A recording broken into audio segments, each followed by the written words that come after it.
The night the stranger came, the snow was coming down so thick off Hawk's Tooth that I'd lost the road twice between Quill and the crossing, and I'd been driving that mail run 11 years. I tell you that first so you understand what kind of cold it was, and what kind of woman would open her door to it. I'm Harlan Pike.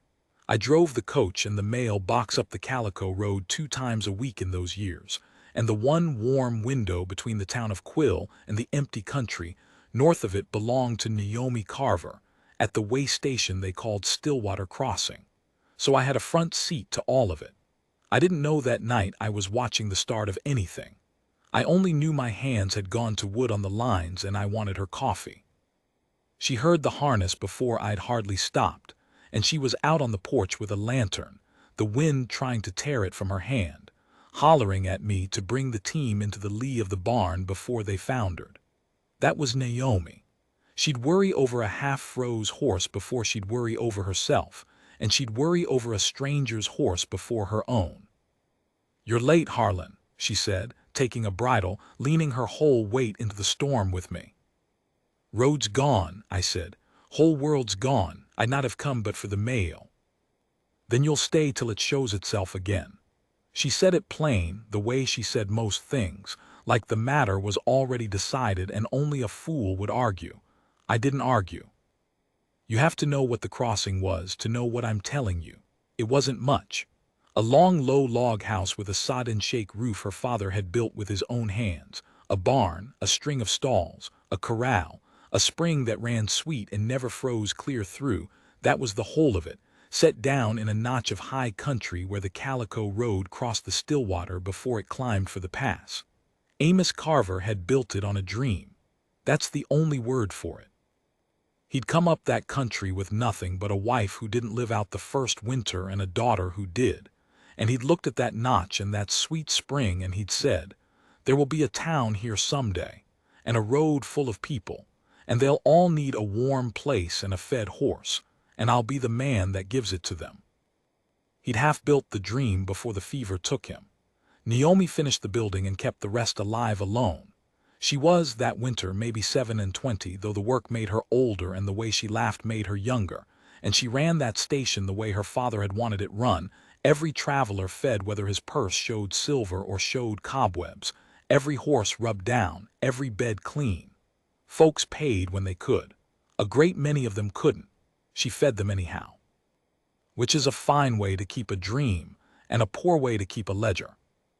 I knew, because I carried the mail and a mail driver hears everything, that the note on the place was held by a man named Tolliver who kept the store and half the paper in Quill, and that the note was coming due, and that Naomi was a long way from being able to meet it. Tolliver wasn't a cruel man exactly. He was a ledger with a hat on. He'd told her, in that gentle, reasonable way that's worse than shouting, that the crossing was too far out and too poorly traveled to ever pay, that her father had built on a dream, and a dream wasn't collateral, and that the kindest thing, he used that word, kindest, would be to let him take the place quiet, and she could come into Quill and clerk in his store and sleep warm and never worry over a roof or a winter again.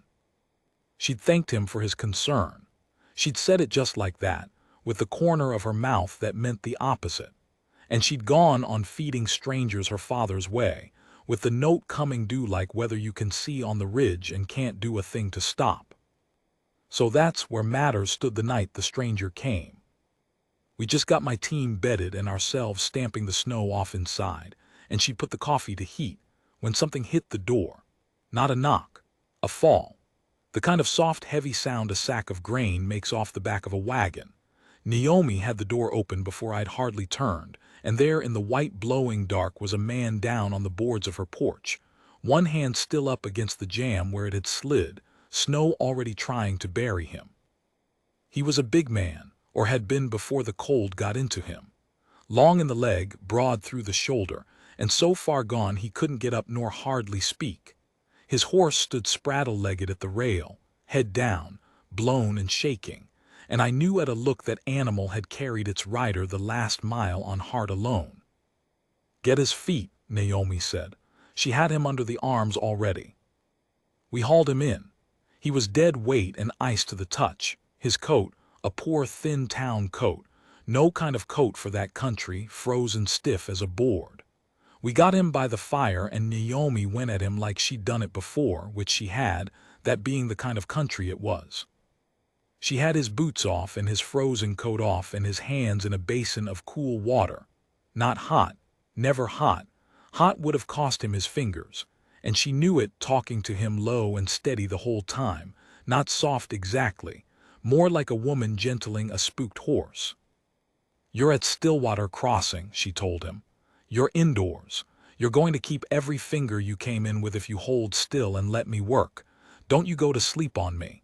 You hear? Keep your eyes on the fire." He kept his eyes on the fire.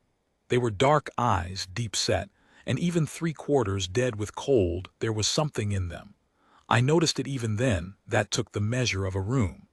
He looked at the low log walls and the worn smooth table and the kettle and the single lamp, and he looked at Naomi longest, and whatever he was reckoning he kept to himself. When he could talk his voice came out a rasp. "Horse," he said, "my horse." "Harlan's got your horse," she said, and gave me the look that meant go on then, and I went and got his horse, because a man whose first whole word is for his animal is a man I'll go out in a blizzard for. It was a good horse under the rime and the shaking, better than that thin coat had any right to. A deep-chested bay with clean legs and a brand I didn't know, a thing like a circle with a bar through it. I rubbed him down and blanketed him and gave him a little water and a little hay, the way you do, not all at once, and I thought to myself that a man rides a horse like that, he's no drifter. But the coat said drifter. The coat said a man down to his last and on the run from it. The two things didn't sit together, and I was too cold to chase the puzzle, so I let it lie. When I came back and he was sitting up against the warm stones of the hearth with a blanket round him, and Naomi was setting a bowl in his hands. Now here I have to tell you a thing, and I want you to hold on to it, because the whole of what came after hangs on it. That bowl of stew was the last of the meat in the house. I knew it because I'd been there 2 days before and seen the cellar and seen her face when she looked at it. She had flour enough and beans and the spring, and that was the whole of the larder against a winter that was nowhere near done. She had a little smoked venison left. A little, the kind of little a careful woman makes last by eating beans and telling herself she isn't hungry. And she put the last of it in a pot with what else she had, and she fed it to a stranger who'd come out of the dark with a thin coat and nothing in his pockets but cold. She fed me too, and I had silver and could have paid, and she wouldn't take it, not that night. "You're snowed in same as him," she said. "I don't charge a man for weather." I have thought about that bowl of stew more times than I can count in the years since. I have thought that it was the most foolish thing I ever saw a person do, and the finest, and that those two are nearer kin than folks like to allow. The stranger ate slow, the way a starved man has to. When he was done, he held the empty bowl in both hands a while like he was warming them on it, and he looked at her across the fire. "That was your meat," he said. It wasn't a question. He'd seen the cellar in his head the way I'd seen it with my eyes. All of it. "There's beans," Naomi said. "You don't know me from a wolf at the door." "A wolf I'd have shot," she said. "You I fed, tells you something about which one you are." And she took the bowl from him before he could say more, and that was the end of it as far as she meant to let it go. But I saw his face when she turned away. I saw something cross it that I didn't have a name for then. I have a name for it now. It was a man being handed something he'd long since quit believing was in the world, and not knowing where in himself to put it down. His name, he said, was Jubal. He didn't give a second name, and Naomi didn't ask for one. That not being the custom of the country, Jubal. He'd been heading north, he said, and the storm had come up faster than the map in his head, and his horse had played out, and he'd walked the last of it leading the bay because he wasn't going to ride a good animal into the ground to save his own neck. He said it flat, like it was nothing, like any man would. Naomi looked at him a little longer when he said it. So did I. The storm held 3 days. 3 days is a long time in a one-room house with two strangers and an old male driver, and I'll own I watched them more than I watched my cards. The second day, when she dug out her father's old greasy deck, and we played for matchsticks to pass the dark. Because here is what I saw. I saw a man who'd come in helpless, go to mending himself by working. The second morning he was up before either of us, and I came out to the barn to check my team and found him there in her father's old coat. She'd give it to him without a word, the thin town coat being fit for nothing now but rags, and Amos Carver's heavy buffalo coat hanging on its peg these 2 years doing nobody any good. Found him in that coat forking down hay and breaking the ice on the trough, and looking over the stalls with that measuring eye of his. "This roof's going to come down on these horses," he said to me, "not even a good morning. See the way she's swayed there at the ridge. One more wet snow." "I expect," I said, "been telling Naomi that a year." "Telling," he said, like the word tasted poor, and he found a length of pole and a couple of others, and by noon, the two of us at it. That barn roof had a king post and a brace under it that'll likely hold up the mountain itself. He worked like a man who'd done every kind of work there was, and risen above the need to do it and gone back to it gladly. And he never once said why a man dressed like the last of his luck knew how to true a roof, and ease a foundered horse, and gentle a springbox so it wouldn't freeze.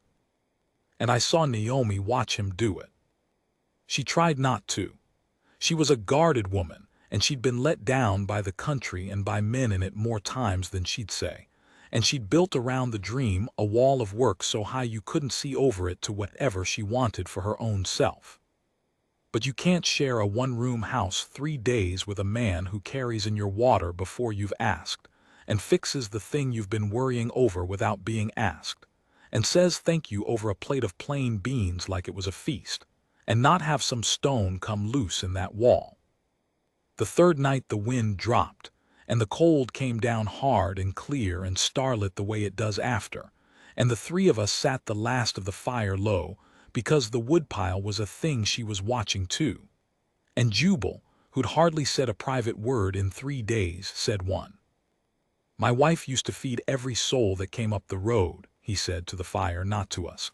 "I'd tell her we'd be eaten out of house and home. She'd say a house that won't feed a stranger isn't a home, it's just a building with the door locked." He was quiet a moment. "She's been gone 11 years. Her and the boy both, the same fever, the same month." He turned the empty cup in his hands. "I'd forgot a person could still live the way she meant it, thought it died with her. Then I fall down on a porch in a blizzard, and a woman I never met feeds me the last meat in her house and won't be paid." He looked up, and the firelight caught those deep eyes.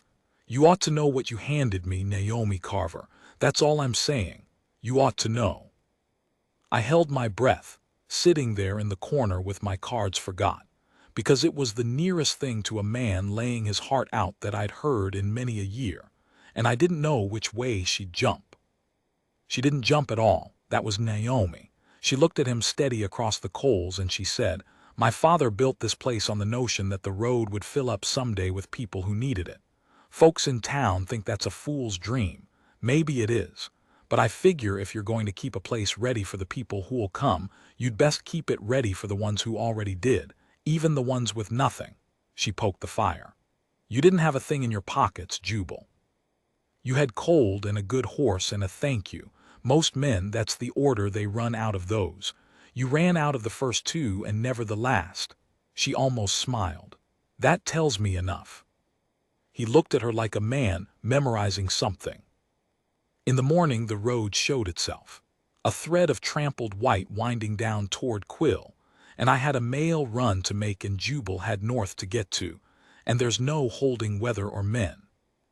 He saddled the bay himself.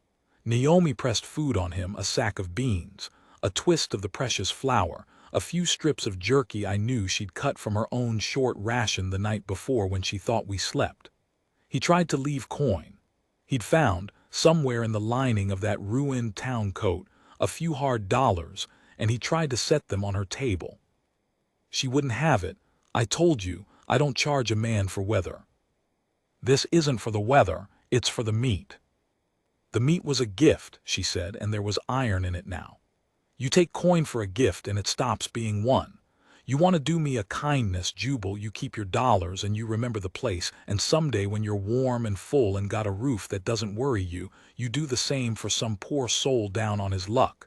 That's how it gets paid back. Not to me. Onward. That was my father's way and it's mine. I have repeated that to myself, those exact words, more times than the stew. Not to me. Onward. There's a whole way of living folded up small inside that.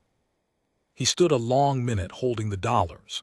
Then he put them away, slow, and he looked around the place, the swayback no more barn, the long worn house, the sweet spring, the notch of high country with the road climbing out of it toward a town that didn't exist yet, but that a dead man had believed in. He looked at all of it the way a man reads a deed, and then he looked at Naomi.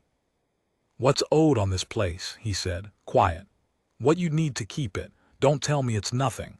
I've watched you stretch a winter's meat into a week of stew. I know what tight looks like." Her chin came up. "What's owed on this place is my business and the bank's." "How much, Naomi?" "It's not yours too." "How much?"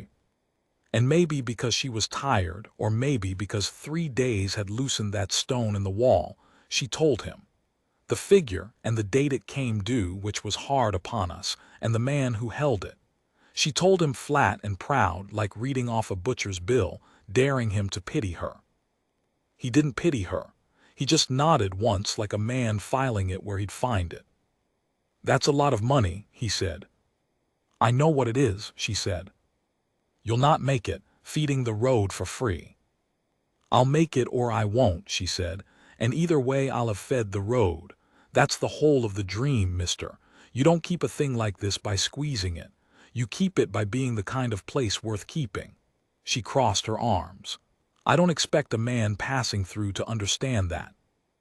"No," he said. "I don't expect I'm a man passing through." And before she could ask him what in the world he meant by that, he'd swung up onto the bay and touched the brim of her father's coat that was now his coat and said, "I'll remember the place, Naomi Carver. You have my word on that, and my word's the one thing I've never once been short of." And he rode north up the trampled snow, and I climbed up on my coach and went south toward Quill, and Naomi stood on her porch between the two of us going opposite ways, and that was the last any of us at the crossing saw of Jubal that winter. I'll tell you the part I didn't see, because I had it later, all of it, and a story's no good with a hole in the middle. He rode north 4 days through that broke country, and he came at last to where the Calico Road runs out onto the big high grass of the Thunder Basin, and he came home. Because home, for Jubal, and I'll give you his whole name now, the way I learned it, home for Jubal Reed was the Roan Reed Range, and the Roan Reed Range was the better part of the Thunder Basin, and Jubal Reed was, though you'd never have guessed it from the man down on Naomi's porch, the largest cattleman in the territory and one of the largest in the West. He'd not lied to us. He'd just not corrected what we assumed. He'd been riding the country alone and dressed plain on purpose. That was a thing he did every few years, when the big empty house and the books and the hands all touching their hats to him got to be more than a grieving man could stand. He'd ride out as nobody, to remember the country the way he'd known it before the cattle and the money and the loss. To take the measure of new range and the new rail spur they were talking of running up the Calico, and mostly to be, for a few weeks, just a man on a horse that the weather could kill same as any other. His foreman thought it was foolishness and told him so. Jubal kept doing it. It was the one thing the money couldn't take off him, the right to be nobody for a while. That was the dress-plain man who'd fallen on Naomi's porch. That was the man down to cold and a thank you, who in truth could have bought the town of Quill twice over, and Tolliver's note with the loose silver in his strongbox. He got home and he was a changed man, and his foreman saw it before he'd got his boots off. A hard old hand named Dorsey, who'd known Jubal 20 years and buried Jubal's wife and boy alongside him, told me later. He come back from that ride different than he went. He'd gone out grim like he did.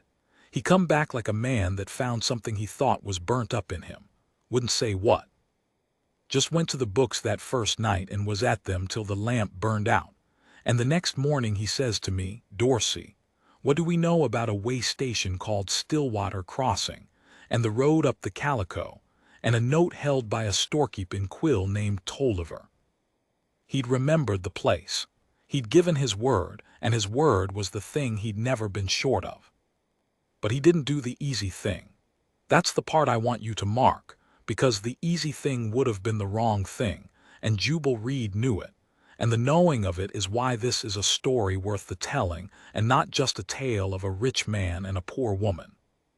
The easy thing, the thing 9 men in 10 would have done, would have been to ride down to Quill and buy out Tolliver's note and ride up to the crossing and lay the paid deed on Naomi's table and say, "There, it's yours. I've fixed it." He could have done it in a week. He had the means to wave the whole trouble off like a man waving off smoke. And it would have ruined her. Because Naomi Carver had told him, plain as a slap, "I don't charge a man for weather, and you take coin for a gift and it stops being one, and not to me onward." She told him the whole shape of who she was.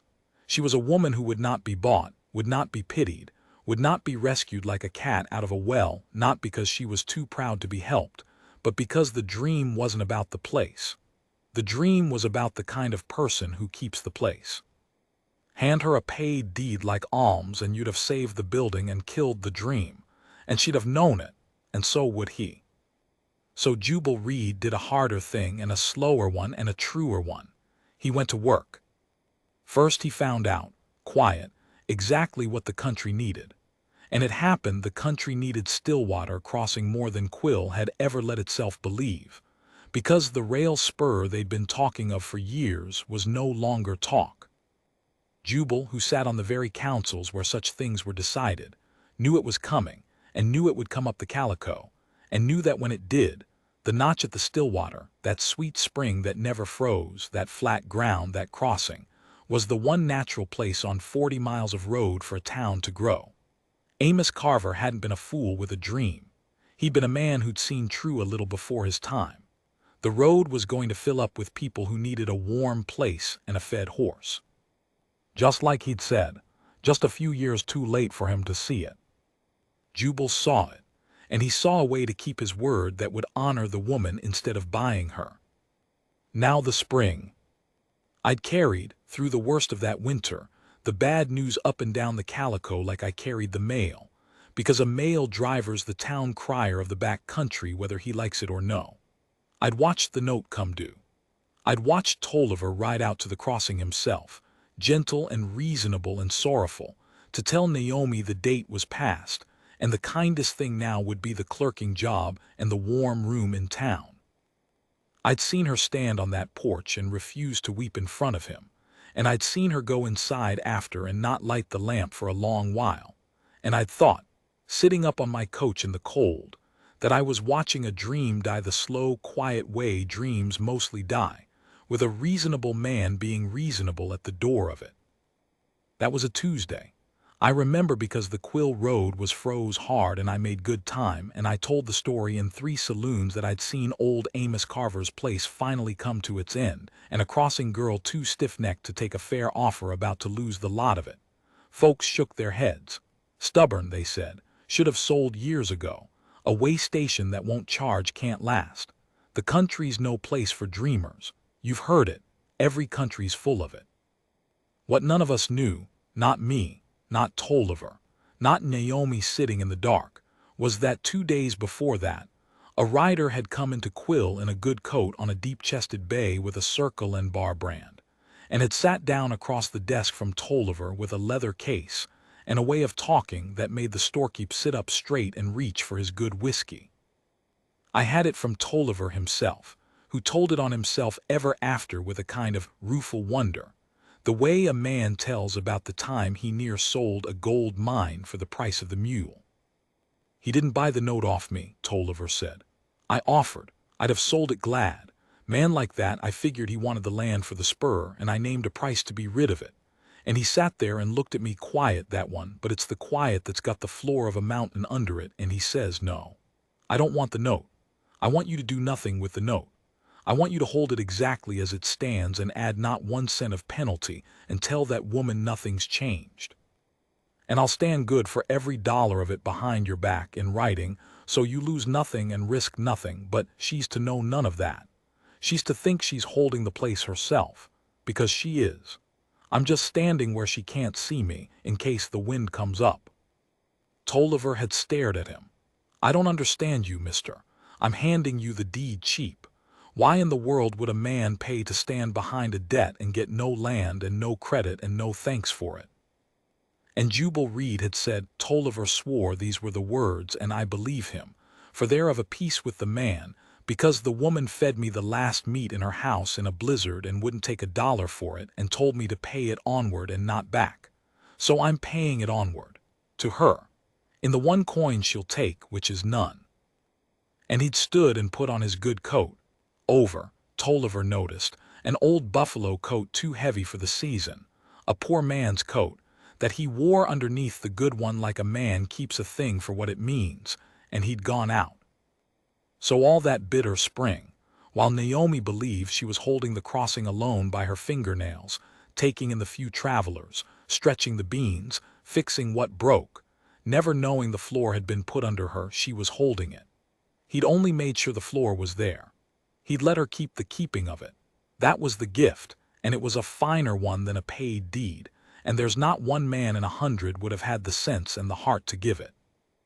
And then the snow went off the high country and the road dried, and the grass came up green in the notch by the Stillwater, and Jubal Reed came back. But he didn't come back alone, and he didn't come back as nobody. I was there for it. I'd timed my run a purpose, I'll confess, because Dorsey the foreman had got word to me down in Quill, "Be at the crossing Thursday next, Pike, and bring your eyes," and I'd have driven through fire to see whatever was worth a tip like that. I came up the Calico that Thursday in the first real warm of the year, the Stillwater running full and loud with snowmelt, the air smelling of mud and new grass and the resin of the pines, and I came round the last bend below the notch, and I pulled my team up short and just sat there. Because the country was full of riders, 40 of them near as I could count, and a string of loaded wagons behind, coming up the Calico in a long line, roan reed hands in good hats with the circlin' bar on their gear, driving wagons loaded with cut lumber and shakes and kegs of nails, and a forge and glass for windows and sawn planks for a floor, and behind the wagons a remuda of fresh horses, and a chuck wagon with a cook, and at the head of the whole column on the deep-chested bay, in her father's old buffalo coat thrown open over a good shirt, rode Jubal Reed. I got down off my coach and I walked up beside the porch, because I wasn't going to miss a word of it. Naomi had come out at the sound of so many horses, and she stood on her porch with a rifle in the crook of her arm. A woman alone in the back country learns to greet 40 riders with a rifle and ask questions after. And she watched that column come up out of the green and fill her yard the way the dream had always said the road would fill. And I watched her face, and I watched her not understand, and then I watched her begin to. Jubal rode up to her porch and stopped and took off his hat. "Morning, Naomi Carver," he said. She didn't lower the rifle. "You've got a lot of men with you, Jubal, and I see now you've got a coat under that coat and a brand on your saddle I ought to have looked harder at. I've been hearing a name this spring." Her voice was very even, the way a thing is even right before it breaks one way or the other. "Roan Reed, the Thunder Basin. They say the man that owns it could buy the territory. They say he rides out alone, sometimes dressed like a saddle tramp on a fool notion, and his foreman thinks he's mad." She did lower the rifle then, but only a little, and her knuckles were white on it. "Is that you, Jubal?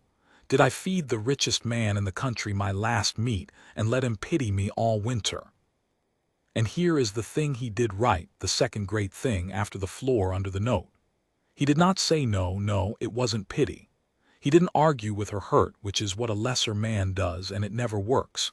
He got down off the bay slow, and he handed me the reins, and he came up the porch steps and stood in front of her, hat in his hands, and he told her the truth all the way down. "I'm Jubal Reed," he said. What they say is mostly true. I've got more cattle than I can ride past in 3 days and a house too big to be anything but empty. And yes, I ride out as nobody now and again because being somebody is a poor companion when the somebody you most wanted to be it for is 11 years in the ground. He took a breath. And no, you did not feed the richest man in the country your last meat. You fed a half-froze stranger you'd never met who had nothing in his pockets, who you took for what he looked like, which was a man down to his last. That's who you fed. The money wasn't in the room, Naomi. The money was 4 days north. In the room there was just a cold man and a kind woman and a bowl of stew. I've thought about which one of us that night was the rich one all winter, and it wasn't me. The rifle came down the rest of the way. As for pity, he said, I've never once pitied you. A man doesn't pity what he admires, and I've not admired a living soul the way I admire you since I buried the last one. You told me to pay the kindness onward, not back. So I've gone and done a thing, and I'm going to tell you the whole of it before you decide whether to shoot me, because I'll not stand on your porch with a secret the way Tolliver's been standing all spring. And he told her. He told her about Tolliver and the floor under the note, and how she'd held the place herself all winter and never known he was standing where the wind couldn't reach her. He watched her face go through about 6 kinds of feeling at that, and pride was the loudest of them, and he held up a hand before she could fire. I know, he said. I know what you'll say, that you didn't ask it, that you don't take charity, that I went behind your back. And you're right on every count, and I'd not blame you to be angry, and if you want to pay me back every cent over the next 20 years out of what this place earns, then by God I'll take it dollar by dollar and give you a receipt for each one. He turned his hat in his hands. But hear the rest first. The rail spurs coming up the Calico. That's not talk anymore. It's surveyed and funded, and it's coming. And when it does, there'll be a town in this notch inside 3 years, just exactly like your father said. He wasn't a dreamer, Naomi. He was a man who saw it early. And the one thing a brand new town on a brand new rail needs more than anything in the world is a place that's already here. A way station that's fed the road for free for 10 years and is known up and down the country as the one warm window between Quill and nothing. You're not holding a failing station. You're holding the cornerstone of a town. You just got here before the town did, same as your father, and it like to broke you, same as him. The yard was dead quiet. 40 hard men were sitting their horses pretending mightily not to listen, and listening to every word. So here's my offer, Jubal said, and it's an offer, not a gift, and you can throw it back in my teeth and I'll still pay off that note and ride out and trouble you no more if that's your word. I want to put up the money to build this place into what it's going to need to be. A real hostelry, a bigger barn, a smithy, a store, rooms for the rail crews that'll come. I've brought the men and the lumber to start it, and I don't want to own a stick of it. I want it to be Carver's Crossing in your name and your father's name, and I'll take my money back as a partner takes it out of the profit slow as the town grows, and not a day sooner than this place can pay it without going hungry. You keep the running of it. You keep the say of it. You keep the soul of it, which is the part I haven't got the first idea how to build and you've been building your whole life. That's the partnership. The dream stays yours. I just want to be the man standing where the wind comes from. Naomi Carver looked at him a long, long time. Then she said, and the other thing. He didn't pretend not to know what she meant. That was another thing about him. The other thing, he said. I'll not put in any contract because that's the one I'd never insult you by mixing with money. The other thing is that I'm a lonesome old grieving cattleman who fell down on a porch and got handed back something I thought was dead and gone, and I have not been able to think of much else since. And I would court you proper and slow, Naomi Carver, with your leave, and not 1 inch faster than you'll have it, if you'd let me. And if you'd never have me, I'll build the crossing anyhow and be your partner and your friend and go home to my empty house and count myself richer for having known you. He swallowed. But I'd rather you had me. And the toughest woman in the high country, who'd faced down a hard winter and a reasonable man with a note and 40 riders in her yard without spilling a tear, stood there on her father's porch and put her hand up over her mouth, and her eyes went bright. and she said, in a voice gone all unsteady at last, "You're going to make a town out of my father's dream." "We are," Jubal said. "You and me." He saw it true. "We're just the ones who got to stay and build it." She came down the steps. She walked right up to him, past the rifle she'd set against the rail, and she looked up into that weathered, grieving, hopeful face, and she said, "Then you'd best take that buffalo coat off, Jubal Reed. It's spring. And it was my father's, and if you're going to be my partner, you'll want one of your own, but you'll keep his hung on the peg where it belongs, for the next cold man that falls down on this porch." And she almost laughed, and her voice cracked clean through. "Because we are going to feed every one of them. That's the whole of the dream, and I'll not have it built any other way, not for all the cattle in the basin." "I'd not want it built any other way," he said. And then they just stood there, the two of them, in a yard full of lumber and horses and 40 men, suddenly very busy looking at the sky. And he reached out and took her hand, just her hand. That was all, that was everything, and held it. And the still water ran loud and bright behind them, full of the whole mountain's melted winter. And I stood there by my coach with my hat off, and my old eyes stinging, and thought that I had carried the mail 11 years up that road, and never once delivered anything half so fine as what I'd just got to witness for free.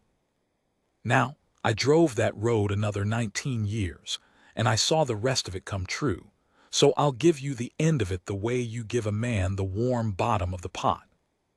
The rail came, just like Jubal said. The town grew up in the notch by the Stillwater the way Amos Carver had seen it 40 years too soon, and they didn't name it Quill Junction or Reed or any such, though plenty wanted to honor the man whose money built half of it. They named it Carver's Crossing, after the dreamer and his stubborn daughter, and Jubal Reed insisted on it, and that tells you the size of him as plain as his cattle did. He courted her proper and slow, that whole first summer, the two of them riding out to look at the lined stakes and the rising frame of the new barn. And I'll tell you, he was a different man by fall than the grim one that had gone out riding as nobody, younger somehow, easier. Like a coat that had got too heavy with grief had finally been hung up on its peg.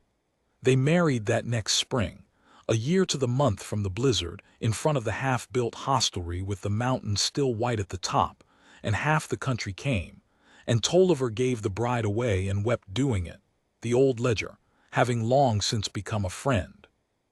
They never had children of their own, that grief, I think. The both of them had made their peace with separate, long before they found each other. But you would not call that house empty, not ever again. It was the fullest place on the Calico Road. The rail crews boarded there, and the freighters, and the new homesteaders coming up to take the green land, and every one of them got fed whether his purse showed silver or cobwebs, exactly the way old Amos had wanted. Exactly the way Naomi had kept it through the lean years alone. And on the peg by the door, all the rest of their long lives, hung an old buffalo coat, Amos Carver's coat, the one she'd given a freezing stranger without a thought, kept oiled and ready, for the next cold soul that might fall down on that porch out of the dark. I asked her once, late on, both of us gone gray, why she kept that ratty old coat on the peg when she could have bought 100 new ones. She looked at it a while. Then she said, "Because somebody hung warmth on a stranger once and asked nothing for it, Harlan, and the whole of my life came up out of that. The town, the marriage, all of it, out of one bowl of stew and a coat off a peg." She smiled the way she did, the corner of her mouth. "A person ought to keep the coat handy. You never know whose whole life is about to come up out of what little you've got if you'll just open the door to the weather. I have thought about that more than the stew, even. More than not to me, onward. I am an old man now, and I've quit driving the mail, and the town of Carver's Crossing has streets and a church and a school, and Jubal and Naomi Reed lie side by side up on the rise above the Stillwater where they can see the road they spent their lives feeding, near to old Amos who saw it all first. And the way station's still there at the heart of the town, the old log house her father built kept up like a shrine, and on the peg by its door, I have seen it myself this very year. There still hangs an old buffalo coat, kept warm and ready, because some dreams, once they're built right, just go on keeping themselves. That's the whole of it. That's what I saw the night the snow came down off Hawk's Tooth so thick I lost the road, and a woman with nothing fed a stranger her last and asked nothing, and the kindness came home the long way round, the way the truest things mostly do.